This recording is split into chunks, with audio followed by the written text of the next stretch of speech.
प्रभु जीशु ख्रीष्टଙ୍କ पवित्र नाम रे समस्त को नमस्कार। आज रही बहुमूल्य समय पाए मु परमेश्वर को धन्यवाद दिए। प्रिय बंधुगण आसंतु आज बाइबल अध्ययन आंभे माने आरंभ करिबा। नंबर 1 अशुचि आत्मा मार्क अध्याय 1 23 रु 26 पद। से क्षणी सेमानक समाज गृह रे थिबा जणे अशुचि आत्माविष्ट लोक चित्कार करी कहिला, हे नाजरित जीसु, तुम्भ सांगरे आंभमानकर कौन अछि? तुम्भे कि आंभमानकु विनाश करने को आसिल? तुम्भे किए ताहा मु जाने। तुम्भे ईश्वरंकर सही पवित्र व्यक्ति। जीसु ताहाकु धमक दे कहले, चुप कर, एहाठारु बाहरी जा। सेथिरे से अशुचि आत्माटा ताहाकु मुड़ी पकाई अति उच्च स्वर रे पाटी करी ताहाठारु बाहरी गला। प्रिय बंधुगण एठारे आंभे माने देखुछु अशुचि आत्माविष्ट लोक चित्कार करी कहिला, हे नाजरित जीसु, तुम्भ सांगरे आंभमानकर कौन अछि? तुम्भे कि आंभमानकु विनाश करिबाकु आसिल? तुम्भे किए ताहा मु जाने। तुम्भे ईश्वरंकर सही पवित्र व्यक्ति। प्रिय बंधुगण अशुचि आत्मा मध्य जीसु जे ईश्वरंकर सही पवित्र व्यक्ति ताहा जाने।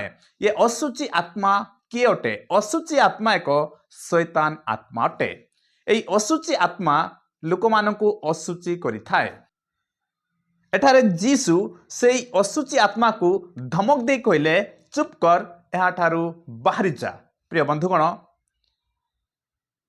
जदि आंभे माने प्रकृत रे प्रभु जीसु ख्रीष्ट ठारे विश्वास करियछु, तेबे आंभे माने मध्य एई अशुचि आत्मा को धमक दे पारिबा। लेखाइछि सेतिरे सेई अशुचि आत्माटा ताहाकु मुड़ी पकाई अति उच्च सुर रे पाटी करी ताहाटारु बाहरी गला। प्रिय बंधुगण प्रभु जीसु ख्रीष्ट अशुचि आत्मा अर्थात शैतान रो आत्मा को धमक दे बाहर कले। आंभे माने जेते जन प्रभु जीसु ख्रीष्ट को विश्वास करियछु, आंभे माने मध्य अशुचि आत्मा को धमक दे बाहर करि परिबा। नंबर 2 भ्रांतिपूर्ण आत्मा। प्रथम जहन अध्याय 4:6 पद। आंभे माने ईश्वरंक ठारु जात, जे ईश्वरं को जाने से आंभमानक कथा सुने। जे ईश्वरं ठारु जात नुहे से आंभमानक कथा सुने नहीं। एत द्वारा आंभे माने सत्यमय आत्मा व भ्रांतिपूर्ण आत्मा को चिनी पारू। प्रिय बंधुगण आंभे माने प्रभुंकर लोक, जदि आंभे माने प्रभुंक ठारु जात होइछु, ताहेले आंभे माने सेई भ्रांतिपूर्ण आत्मा को चिनी पारिबा। एई भ्रांतिपूर्ण आत्मा मध्य शैतान रो आत्मा अटे। माथ्यू अध्याय 24:24 पद। कारण भंड ख्रीष्ट माने व भंड भाववादी माने उठी एपरी महामहा चिन्ह व अद्भुत कर्म मान देखाइबे जे जदि संभव हुए तेबे मनोनीत लोकंकु सुधा भ्रांत करिवे। प्रिय बंधुगण ई भ्रांतिपूर्ण आत्मा ख्रीष्टान लोक मानकु भ्रांत करिथाए। प्रिय बंधुगण ई भ्रांतिपूर्ण आत्मा ई जुगांत समय रे अनेकंकु भ्रांत करिवो। तो एठारे आंभे माने देखुअछु एई भ्रांतिपूर्ण आत्मा मध्य शैतान रो आत्मा अटे। नंबर 3 सांसारिक आत्मा बा जगतर आत्मा। प्रथम करंत्य अध्याय 2:12 पद। जेपरी ईश्वरंक द्वारा आंभमानंकु अनुग्रह रे दत्त विषय गुड़िको आंभे माने जानी पारू, एथिपाई आंभे माने जगतर आत्मा न पाई ईश्वरंकर आत्मा पाई अछु।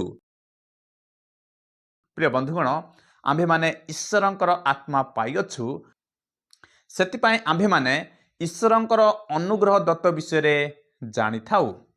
किंतु जगतर आत्मा ईश्वरंक विषय रे जाने नहीं बा आत्मिक विषय रे जाने नहीं।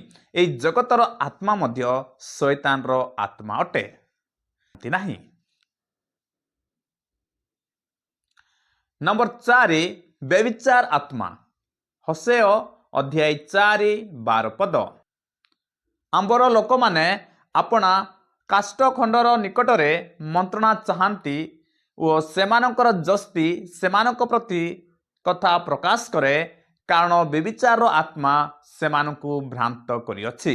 ପୁଣି ସେମାନେ ପରମେଶ୍ୱରଙ୍କ ଅଧୀନତାରୁ ଯାଇ ବ୍ୟଭିଚାର କରିଅଛନ୍ତି। ପ୍ରିୟ ବନ୍ଧୁଗଣ, ଇସ୍ରାଏଲ ଲୋକମାନଙ୍କୁ ବ୍ୟଭିଚାରର ଆତ୍ମା ଭ୍ରାନ୍ତ କରିଥିଲା। ସେଥିପାଇଁ ସେମାନେ କାଷ୍ଠଖଣ୍ଡର ନିକଟକୁ ଯାଇକି ମନ୍ତ୍ରଣା ମାଗୁଥିଲେ ଓ ଜଷ୍ଟି ସେମାନଙ୍କ ପ୍ରତି କଥା ପ୍ରକାଶ କରୁଥିଲା। ଅର୍ଥାତ୍ ସେମାନେ ପରମେଶ୍ୱରଙ୍କୁ ପରିତ୍ୟାଗ କରି ଅନ୍ୟ ଦେବତାମାନଙ୍କୁ ପୂଜା କରୁଥିଲେ। ଏହି ବ୍ୟଭିଚାର ଆତ୍ମା ମଧ୍ୟ ଶୈତାନ ଆତ୍ମା ଅଟେ। ଏହି ଶୈତାନ ଆତ୍ମା ଲୋକମାନଙ୍କୁ ଭ୍ରାନ୍ତ କରିଥାଏ। ଦୁଷ୍ଟ ଆତ୍ମା, ଲୁକ ଅଧ୍ୟାୟ 8:2। ପୁଣି ଯେଉଁ ସ୍ତ୍ରୀମାନେ ଦୁଷ୍ଟ ଆତ୍ମା ଓ ରୋଗରୁ ସୁସ୍ଥ କରାଯାଇଥିଲେ, ଏପରି କେତେକ ସ୍ତ୍ରୀ ଲୋକ ଅର୍ଥାତ୍ ମଗ୍ଦଲିନି ନାମୀ ମରିୟମ, ଯାହାଠାରୁ 7 ଭୂତ ବାହାରିଥିଲେ। ପ୍ରିୟ ବନ୍ଧୁଗଣ, ଏଠାରେ ଆମ୍ଭେମାନେ ଦେଖୁଅଛୁ ଦୁଷ୍ଟ ଆତ୍ମା। ଏହି ଦୁଷ୍ଟ ଆତ୍ମା ମଧ୍ୟ ଶୈତାନର ଆତ୍ମା ଅଟେ। ଆଜି ଅନେକ ଲୋକମାନେ ଏହି ଦୁଷ୍ଟ ଆତ୍ମାରେ ଗ୍ରସିତ ଅଟନ୍ତି। ପ୍ରିୟ ବନ୍ଧୁଗଣ, ଏହି ଦୁଷ୍ଟ ଆତ୍ମା ଶୈତାନର ଆତ୍ମା ଅଟେ। ଏହି ଦୁଷ୍ଟ ଆତ୍ମା ଅନେକଙ୍କ ଜୀବନକୁ ନଷ୍ଟ କରିଅଛି। ଏହି ଦୁଷ୍ଟ ଆତ୍ମାକୁ ଆମ୍ଭେମାନେ କିପରି ପରାଜିତ କରିପାରିବା? ପ୍ରଭୁ ଯୀଶୁ ଖ୍ରୀଷ୍ଟଙ୍କ ନାମରେ ଏହି ଦୁଷ୍ଟ ଆତ୍ମାକୁ ଆମ୍ଭେମାନେ ପରାଜିତ କରିବା।